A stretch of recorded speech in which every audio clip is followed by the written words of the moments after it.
O Dia do Músico é comemorado hoje, dia 22 de novembro. Esta data homenageia os artistas que interpretam melodias e harmonias que encantam a humanidade há milhares de anos.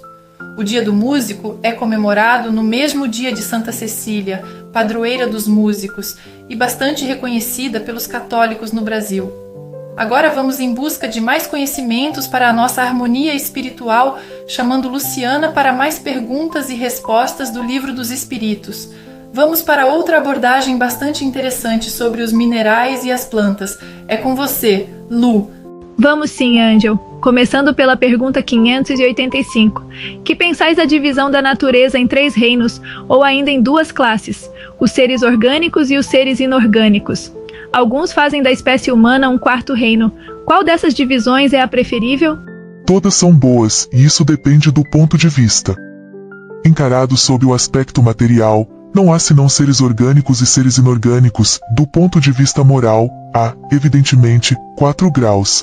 Comentário de Kardec. Esses 4 graus têm, com efeito, caracteres bem definidos, embora pareçam confundir-se os seus limites. A matéria inerte, que constitui o reino mineral, não possui mais do que uma força mecânica. As plantas, compostas de matéria inerte, são dotadas de vitalidade. Os animais, constituídos de matéria inerte e dotados de vitalidade, têm ainda uma espécie de inteligência instintiva, limitada, com a consciência de sua existência e de sua individualidade. O homem, tendo tudo o que existe nas plantas e nos animais, domina todas as outras classes, por uma inteligência especial, ilimitada, que lhe dá a consciência do seu futuro, a percepção das coisas extramateriais e o conhecimento de Deus. 586. As plantas têm consciência de sua existência? Não. Elas não pensam, não têm mais do que a vida orgânica. Pergunta 587. As plantas têm sensações, sofrem quando mutiladas. As plantas são fisicamente afetadas por ações sobre a matéria, mas não têm percepções e, por conseguinte, não têm a sensação de dor. 588. A força que atrai as plantas umas para as outras é independente da sua vontade? Sim, pois elas não pensam. É uma força mecânica da matéria que age na matéria, elas não poderiam opor-se. Questão 589. Certas plantas, como a sensitiva e a dionéia, por exemplo, têm movimentos que acusam uma grande sensibilidade e, em alguns casos, uma espécie de vontade, como a última, cujos lóbulos apanham a mosca que vem pousar sobre ela para sugar-lhe o suco, e a qual ela parece haver preparado uma armadilha para a matar. Essas plantas são dotadas da faculdade de pensar, têm uma vontade e formam uma classe intermediária entre a natureza vegetal e a animal? Constituem uma transição de uma para outra? Tudo é transição na natureza, pelo fato mesmo de que nada é semelhante e, no entanto, tudo se liga. As plantas não pensam, e por conseguinte não têm vontade. A ostra que se abre e todos os zoófitos não têm pensamento, nada mais possuem que um instinto natural e cego.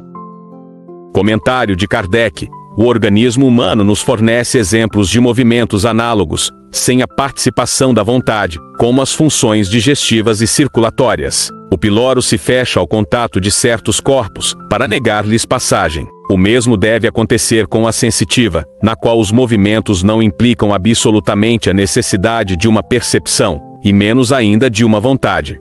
590. Não há nas plantas, como nos animais, um instinto de conservação que as leva a procurar aquilo que lhes pode ser útil e a fugir do que lhes pode prejudicar? Há, se o quiserdes, uma espécie de instinto. Isso depende da extensão que se atribua a essa palavra, mas é puramente mecânico. Quando, nas reações químicas, vedes 2 corpos se unirem, é que eles se afinam, quer dizer, que há afinidade entre eles, mas não chamais a isso de instinto.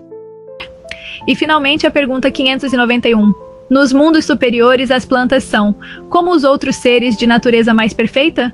Tudo é mais perfeito, mas as plantas são sempre plantas, como os animais são sempre animais e os homens sempre homens. A inteligência do homem é ilimitada, em vez da inteligência limitada do animal. O texto francês diz, indéfini, geralmente traduzido por indefinida. Embora a palavra indefinida tenha, também em português, o sentido de sem limites, parece-nos que a tradução mais clara é a que fizemos. Algumas pessoas fazem desta resposta uma negação da continuidade evolutiva das coisas e dos seres. O leitor deve considerar que a resposta se refere à condição dos mundos superiores, onde há plantas, animais e homens como nos inferiores, mas em escala avançada. A palavra sempre não é empregada aí no sentido de eternidade, mas tão somente para mostrar que os três reinos existem sempre. Em todo houve os mundos referidos. Aliás, uma frase não poderia contradizer todo o livro. Ver os itens 604, 607 e 607. A